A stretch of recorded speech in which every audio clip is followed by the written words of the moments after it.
चीन की चाल पर भारत का करारा जवाब। ब्रह्मपुत्र और सियांग नदी का खेल। चीन पिछले कुछ समय से अपने तिब्बत क्षेत्र में ब्रह्मपुत्र नदी पर दुनिया का सबसे बड़ा बांध बनाने की योजना पर काम कर रहा है। यह प्रोजेक्ट चीन के लिए सिर्फ ऊर्जा और जल संसाधन का साधन नहीं बल्कि भारत के लिए एक बड़ी राजनीतिक चुनौती भी हो सकता है। ब्रह्मपुत्र नदी को नियंत्रित करके चीन न केवल भारत के उत्तर पूर्व क्षेत्र बल्कि बांग्लादेश पर भी दबाव बनाने की कोशिश कर सकता है। ऐसे में भारत ने भी अपनी तरफ से एक ठोस जवाब तैयार किया है।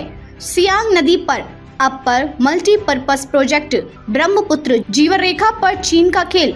ब्रह्मपुत्र नदी भारत के उत्तर पूर्व क्षेत्र और बांग्लादेश की प्रमुख जीवन रेखा है।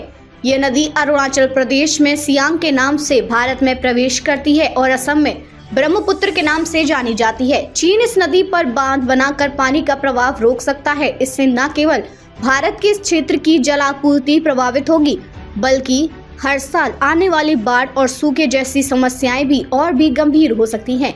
चीन का यह कदम केवल पर्यावरणीय प्रभाव नहीं बल्कि रणनीतिक रूप से भारत पर दबाव बनाने की कोशिश भी है। अगर ब्रह्मपुत्र के पानी को चीन रोकता है तो वह भारत को उत्तर पूर्व के राज्यों में जल संकट के जरिए ब्लैकमेल कर सकता है।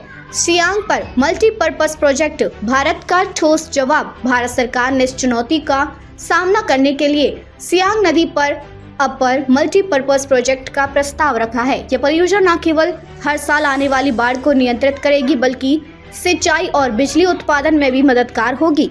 यह प्रोजेक्ट कई दृष्टिकोणों से महत्वपूर्ण है। जल प्रबंधन। अगर चीन ब्रह्मपुत्र का पानी रोकता है तो सियांग नदी के जल संसाधन उत्तर पूर्व की प्यास बुझाने में सहायक होंगे। बिजली उत्पादन। इस परियोजना से बनने वाली ऊर्जा उत्तर पूर्व के विकास में योगदान देगी। बाढ़ नियंत्रण।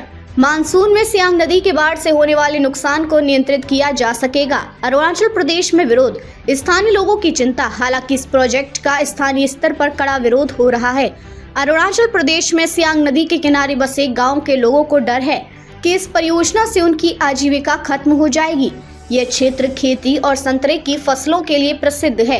नदी के किनारे बसे लोग धान, बाजरा और सब्जियां उगाते हैं। उनका कहना है कि अगर ये बांध बनता है तो उनकी उपजाऊ जमीन पानी में डूब जाएगी। 30 वर्षीय दुबेत सीरम जो परोंग गांव के निवासी हैं, कहते हैं हमारा गांव उन 3 संभावित जगहों में से एक है जहां ये बांध बनाया जा सकता है। अगर ये हुआ तो हमारी जमीन और हमारी आजीविका दोनों खत्म हो जाएगी। चीन की चाल को भांपकर भारत का ऐतिहासिक कदम। भारत ने सियांग परियोजना के जरिए चीन की रणनीतिक बढ़त को न केवल संतुलित किया है बल्कि उसे यह संदेश भी दिया है कि भारत किसी भी दबाव में आने वाला नहीं है। आगे की राह। सामंजस्य की जरूरत।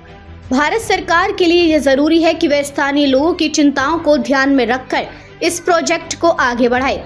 पर्यावरणीय प्रभावों और स्थानीय लोगों के पुनर्वास के लिए एक समावेशी नीति बनानी होगी।